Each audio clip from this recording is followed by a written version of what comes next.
Hello students, in the last class we have discussed exercise 5.3 question number 1, 2 and 3.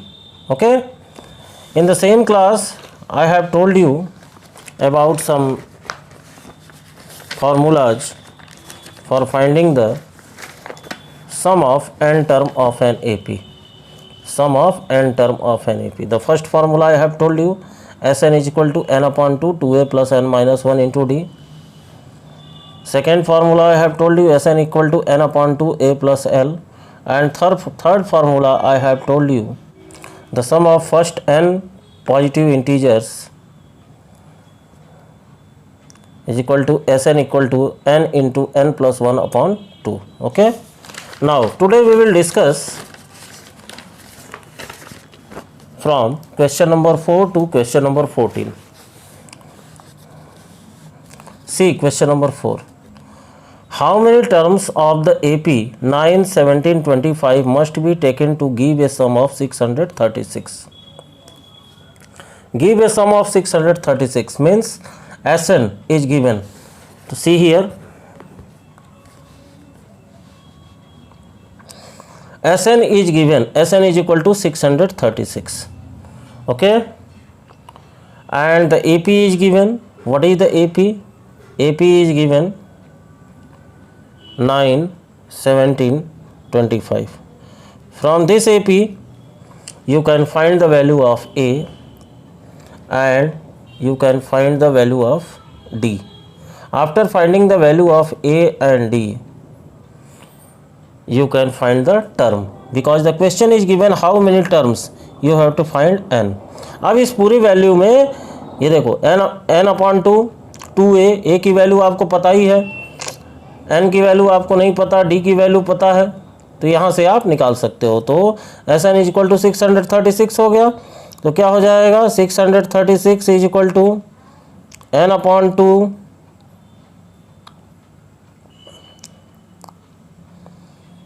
n upon 2a, तो 2 into 9 हो गया, plus n minus 1 into D. तो D की value क्या है, 17 minus 9 is equal to 8. ठीक है, तो ये क्या हो जाएगा आपका, जब इसको आप सॉल्व करोगे तो n अपॉन 2 ये हो जाएगा 2 9 जा 18 माइनस 8n और माइनस 8. ओके, और जब इसको आप सॉल्व करोगे तो ये 636 सम है is equal to n upon 2, और ये हो जाएगा आपका 18 माइनस 8 क्या हो जाएगा, 10 हो जाएगा माइनस 8n. ठीक है, इसमें से आप 2 कॉमन ले लोगे, ये 5 माइनस 4n हो गया. ठीक है, 2 कैंसिल हो गया, तो क्या बचा, n को मल्टीप्लाई कर दो, 5n minus 4n square is equal to 636. अब ये क्वाड्रेटिक इक्वेशन बन गया. इसको अरेंज करोगे आप तो क्या हो जाएगा, 4n स्क्वायर माइनस 5n और plus 636 is equal to 0. Okay, अब जब आप इसको सॉल्व करोगे इस क्वाड्रेटिक इक्वेशन को, तो n की 2 वैल्यू आएगी. एक आएगी n इक्वल टू माइनस 53/4 और एक आएगी 12. तो number of term can not be negative, can not be a fractional. Number of term can be also whole number. Always it can be a whole number. So n equal to 12 आपका solution हो जाएगा. ठीक है, समझ गए. इस फार्मूले में, Sn के फार्मूले में a और d की वैल्यू रखोगे तो ये एक इक्वेशन बनेगा, 4n square minus 5n plus 636 is equal to 0. जब इसको आप सॉल्व करोगे तो माइनस 53/4 और 12n की वैल्यू आएगी, तो n इक्वल टू 12 आंसर हो जाएगा. ठीक है, आप देखो क्वेश्चन नंबर 5. क्वेश्चन नंबर 5 है, the first term of an AP is 5, the last term is 45 and the sum is 400. Find the number of term and the common difference. Very simple. The first term of an AP is 5. ध्यान दीजिए, first term of the AP is 5 and last term is 45. तो last term को L से denote करते हैं. तो formula क्या है हमारा, Sn is equal to n upon 2a plus l. ठीक है, तो Sn आपका दिया ही है, Sn यहाँ दिया हुआ है. Sn कितना है, Sn है इस क्वेश्चन में 400, तो Sn 400 रख दोगे, n/2 A और L की वैल्यू रख दोगे, ठीक है। तो यहाँ से आपका n निकल जाएगा। Okay, now 6 number, the first and the last term of an AP is 17 and 350 respectively, 17 and 350 respectively. First and last term मतलब सम नहीं दिया हुआ, A की वैल्यू दी गई है 17 और An दिया गया है आपका 350। If the common difference is 9, how many terms are there and what is their sum. तो An इज इक्वल टू 350, ध्यान दीजिए An इज इक्वल टू क्या है 350, यहाँ पे An is equal to 350, A is equal to 17, A is equal to 17 है, और common difference दिया हुआ है D इज इक्वल टू 9। तो An का फॉर्मूला क्या होता है, A plus n minus 1 into D. An की जगह An की वैल्यू रख दोगे 350, यहाँ रख दोगे, A की वैल्यू रख दोगे 17, n माइनस 1 और इंटू 9, यहाँ से आपका n निकल जाएगा, और n निकलने के बाद आप क्या करोगे, Sn निकाल दोगे, ठीक है, कोई इशू नहीं है। 7th नंबर देखो, find the sum of 22 term of an AP, find the sum of 22 term of an AP in which D equal to 7 and 22nd term is 149। 22 term का सम निकालना है, ठीक है, D की value दी गई है, पहले तो आपको A निकालना पड़ेगा, तो 22nd टर्म है 149, 22nd टर्म कितना है 149, मतलब A22, तो देखिए आप A22 है 149, A22 is equal to 149, D की वैल्यू क्या है 7 है, तो A22 is equal to A plus 21D is equal to 149, D की वैल्यू 7 यहाँ रख दोगे, 21 इंटू 7 इज इक्वल टू जो भी होगा 149 में से माइनस हो जाएगा, A की वैल्यू आपकी निकल जाएगी, और जब A की वैल्यू निकल जाएगी तो S22 निकाल देना है, सम ऑफ 22 टर्म, ठीक है, कोई इशू नहीं है। क्वेश्चन नंबर 8 देखते हैं।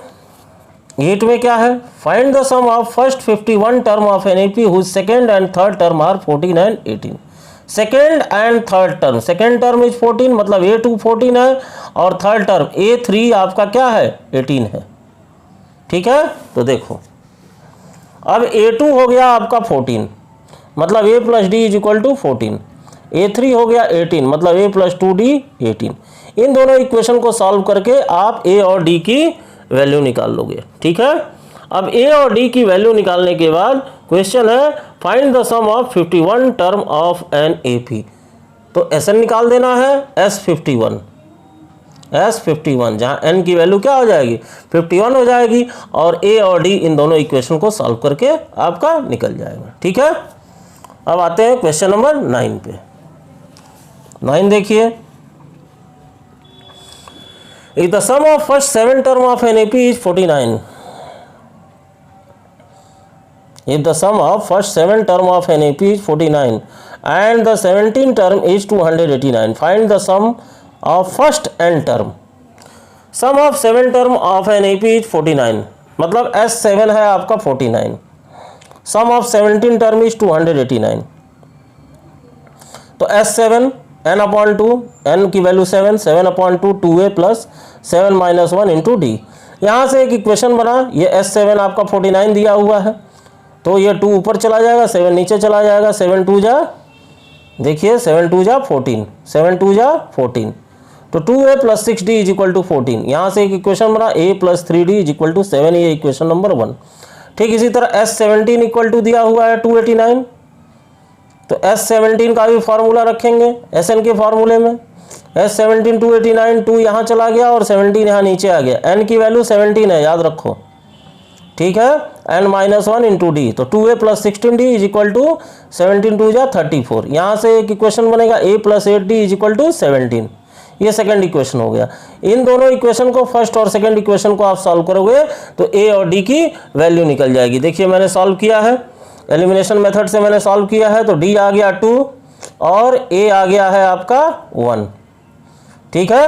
अब पूछा है question what is the sum of n term, n term मतलब Sn, n टर्म, n की जगह कुछ नहीं, तो Sn is equal to n/2 2A plus n minus 1 into D होता है, तो n/2 2 इंटू A की वैल्यू कितनी आई है 1, तो 2 इंटू 1 प्लस n माइनस 1 और D की वैल्यू 2, 2, तो 2 से ये दोनों मल्टीप्लाई हो जाएगा, तो 2n माइनस 2 हो गया, और ये 2 है, 2 1 जा 2, 2 2 कैंसिल, 2n, तो n/2 into 2n, 2 2 cancel, n square, तो Sn क्या हो गया यहाँ, n स्क्वायर हो गया।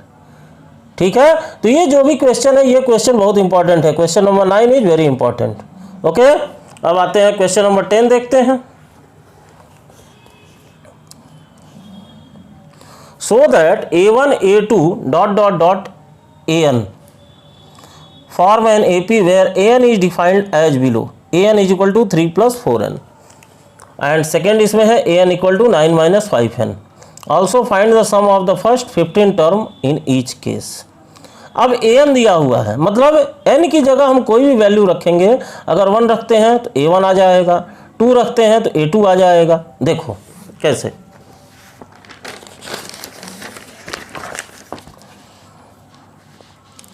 अब AN इज इक्वल टू है 3 प्लस 4n, तो अगर A1 हम रखते हैं तो 3 प्लस 4 इंटू n की वैल्यू 1 यहाँ रखे हैं तो 4, तो 3 प्लस 4 इज इक्वल टू 7 आ गया, ये पहला टर्म हो गया। A2 3 प्लस 4 इंटू 2, तो 4 2 जा 8, 3 11, A2 ये 11 आ गया, तो AP क्या बन गई हमारी 7 11 डॉट डॉट डॉट, तो A इज इक्वल टू 7 आ गया, D is equal to 11 minus 7 4 आ गया, और टोटल 15 टर्म का आपको सम निकालना है। ठीक है, तो n15, तो जब A और D की वैल्यू आ गई तो Sn आप निकाल लोगे S15। ठीक है, n/2 मतलब 15/2, 2A, तो 2 into 7 plus n-1 15 minus 1 into D 4। अब इसको सॉल्व कर लोगे तो Sn की वैल्यू S15 की वैल्यू निकल जाएगी। इसी तरह सेकंड क्वेश्चन करना है। ठीक है, A1 रखोगे तो फर्स्ट टर्म क्या हो जाएगा 9 माइनस 5 इंटू 1, तो 9 माइनस 5 इज इक्वल टू 4 हो जाएगा। इसी तरह A2 रखोगे 9 माइनस 5 इंटू 2, तो 10 माइनस 9 माइनस 10 तो माइनस 1 हो जाएगा। यहाँ भी D आप निकाल लोगे, और D निकालने के बाद फिर S15 निकालोगे। ठीक है, अब देखते हैं क्वेश्चन नंबर 11 है, if the sum of the first n term of an AP is 4n minus n square. ध्यान दीजिएगा, this is the very important question. If the sum of the first n term of an AP is 4n minus n square, what is the first term, that is S1, what is the sum of first 2 term, what is the second term, similarly find the third, the 10th and the nth term. अब देखिए दिया हुआ है Sn is equal to 4n minus n square. ठीक है, आपको क्या निकालना है, first term A, sum of second term, sum of 2 term निकालना है, फिर सेकेंड टर्म क्या होता है ये निकालना है, थर्ड टर्म निकालना है, और 10th टर्म निकालना है। थर्ड टर्म और 10th टर्म आपको निकालना है। ध्यान दीजिए, अब एक चीज़ बताओ, अगर कोई AP दिया हुआ है, मान लो ये AP है 2 5 8, ये 3 AP है। ठीक है, अब इसमें फर्स्ट टर्म क्या हो गया, फर्स्ट टर्म 2 है, अब फर्स्ट टर्म का सम भी उतना ही होगा जितना फर्स्ट टर्म होगा, तो कहने का मतलब है जो सम होता है फर्स्ट टर्म का और जो फर्स्ट टर्म होता है वो दोनों सेम होते हैं। ठीक है, अगर सेकेंड टर्म निकालना है तो क्या करेंगे, इन दोनों के सम में से इस फर्स्ट टर्म को माइनस कर देंगे, मतलब 7 में से 2 को माइनस करेंगे 5 निकल जाएगा। इसी तरह थर्ड टर्म निकालना है तो इन तीनों के सम में से इन दोनों के सम को क्या करेंगे, माइनस करेंगे, तो मतलब 5 2 7 8, 15 में से 7 को माइनस करेंगे तो 8 निकल जाएगा। कहने का मतलब है कि अगर कोई टर्म निकालना है आपको तो उस टर्म तक के सम में से उसके प्रेसीडिंग सम को माइनस करना है। मतलब कि अगर आपको A3 निकालना है तो S3 माइनस S2 करेंगे, A5 निकालना है तो S5 माइनस S4 करेंगे। बात समझ में आ रही है? तो देखो अब ये दिया हुआ Sn is equal to 4n minus n square, this is the format. तो हम S1 पहले निकालते हैं, जैसा अभी हमने क्वेश्चन नंबर 10 में करके दिखाया। S1 is equal to 4 into 1 minus 1 square, n जहाँ जहाँ है वहाँ वहाँ 1 रखेंगे। अगर n की जगह 2 रखते हैं तो जहाँ जहाँ n है वहाँ वहाँ 2 रखेंगे। तो ये क्या हो गया 4 - 1 स्क्वायर दैट इज S1 = 3। तो पहला हमारा क्या पूछा A मतलब फर्स्ट टर्म, तो फर्स्ट टर्म हमारा क्या आ गया S1 आ गया 3, तो फर्स्ट टर्म भी हमारा क्या हो गया 3 हो गया, क्योंकि फर्स्ट टर्म और सम ऑफ फर्स्ट टर्म दोनों एक ही चीज़ होती है। अब S2, तो S2 क्या हो गया 4 × 2 - 2 square, because 4n - n square है ना, तो 4 × 2 - 2 स्क्वायर, तो क्या हो गया 8 - 4 दैट इज 4 S2। अब अगर सेकेंड टर्म निकालना है हमें A2 निकालना है, देखिए क्वेश्चन में दिया हुआ है A2, S2 तो हमारा निकल गया, S2 कितना निकला 4। अब A2 निकालना है तो A2 क्या होता है, A2 होता है S2 - S1। अभी हमने बताया कि किसी भी टर्म को निकालना है तो वहां तक के सम में से उसके प्रीवियस सम को क्या करते हैं माइनस कर देते हैं। तो A2 = हो गया S2 - S1, तो ये हो गया 4 - 3 दैट इज 1, तो A2 1 आ गया। ठीक है, तो ये थर्ड हमारा निकल गया A2, ये भी निकल गया। अब A3 आपको निकालना है तो क्या करोगे, A3 = S3 पहले निकालोगे और S2 आपके पास है ही 4, तो S3 में से S2 माइनस कर दोगे। ठीक है, इसी तरह आपको लास्ट निकालना है A10, तो A10 निकालना है तो क्या करोगे, A10 = S10 - S9। तो कोई भी टर्म निकालने के लिए उस टर्म तक के सम में से उसके प्रीवियस सम को हम क्या करते हैं माइनस कर देते हैं, तो वो टर्म निकल जाता है। ठीक है, अब इसमें एक क्वेश्चन ये भी है कि find the sum of the find the nth term, तो nth टर्म मतलब कि n टर्म निकालना है। तो देखो अब जैसे हमने बताया ये A3 = S3 - S2, इसी तरह जब an निकालना होगा तो an = क्या हो जाएगा Sn माइनस, क्योंकि Sn तो टर्म हो गया n टर्म, माइनस Sn - 1, क्योंकि प्रीवियस टर्म क्या होगा जो n टर्म है उसका एक पहला टर्म। ठीक है, तो Sn की वैल्यू क्या दी गई है 4n - n स्क्वायर दिया गया है। ठीक है, तो 4n - n स्क्वायर Sn की जगह लिख दिया हमने, माइनस अब Sn - 1 है, तो जहां 4n है वहां 4 × n - 1 हो जाएगा, ये देखो, और जहां n स्क्वायर है वहां n - 1 का होल स्क्वायर हो जाएगा। अब ये 4n - n स्क्वायर ऐसे चलता आएगा, ये 4 से मल्टीप्लाई हो जाएगा, 4n - 4 और माइनस ये n - 1 का whole square, n square - 2n + 1। Okay, अब इसको जब सॉल्व कर लेंगे तो सारा साइन चेंज हो जाएगा, चेंज होने के बाद 4n और 2n 6n हो गया, -4 और -1 -5n -5 हो गया, और ये -n स्क्वायर, फिर ब्रैकेट ओपन करोगे बाहर माइनस है, साइन फिर चेंज होगी, तो चेंज होगी तो क्या हो गया 4n - n स्क्वायर और -6n + 5 + n स्क्वायर कैंसिल, और 4n - 6n - 2n + 5, तो ये क्या हो गया 5 - 2n, an = 5 - 2n। This is very important question. Okay, तो बात समझ में आ गई कि कोई भी टर्म निकालना हो तो वहां तक के सम में से उसके प्रीवियस सम को माइनस करते हैं। जैसे A5 निकालना हो तो S5 - S4, A6 निकालना हो तो S6 - S5, S7 निकालना हो, A7 निकालना हो तो S7 - S6 करेंगे। ठीक है, ऐसे सॉल्व करेंगे। अब आते हैं 12 नंबर क्वेश्चन पे। 12 है find the sum of first 40 positive integer divisible by 6। तो पहले 6 से डिविजिबल नंबर्स लिखते हैं, लिख के AP बनाते हैं। ठीक है, तो कौन कौन सा नंबर 6 से डिविजिबल है, 6 12, ये AP हो जाएगा। ठीक है, तो यहां से हमारा A और D निकल जाएगा, और फर्स्ट 40 दिया हुआ है मतलब n = 40, तो A D N आ ही गया आपका, तो Sn आपको क्या करना है निकाल लेना है, वेरी इजी।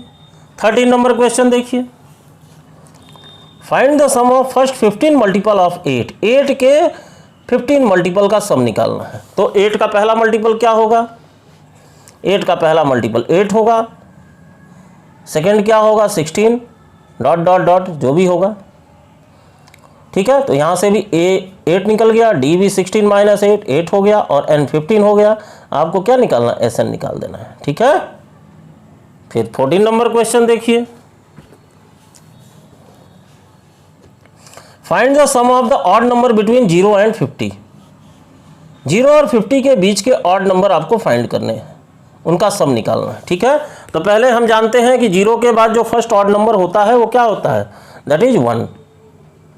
ठीक है, उसके बाद 3, उसके बाद 5 और लास्ट 50 के पहले का ऑड नंबर क्या है, 49 है।